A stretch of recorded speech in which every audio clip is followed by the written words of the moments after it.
How to turn off dark mode on Facebook Mobile. In this video, I'm going to show you the quick and easy way to turn off dark mode on Facebook Mobile. Do watch the video till the end so that by the end of the video we'll learn how to do it. Without any much delay, let's go right into the video. First of all, launch your Facebook application and then open it. Once you're on the section, make sure to log in or sign in to your Facebook account.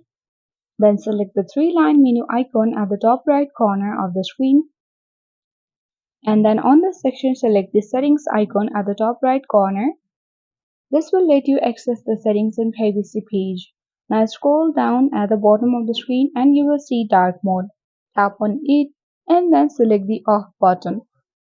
Once you do that, as you can see that the Facebook has turned into the lighter mode. So in this way, you can easily turn off dark mode on Facebook Mobile. I hope this video worked for you. If this video was useful, hit the like button. If you haven't yet subscribed to our channel, then subscribe and press the notification bell for more tech and tips. That's it for today. Thanks for watching and see you in the next video.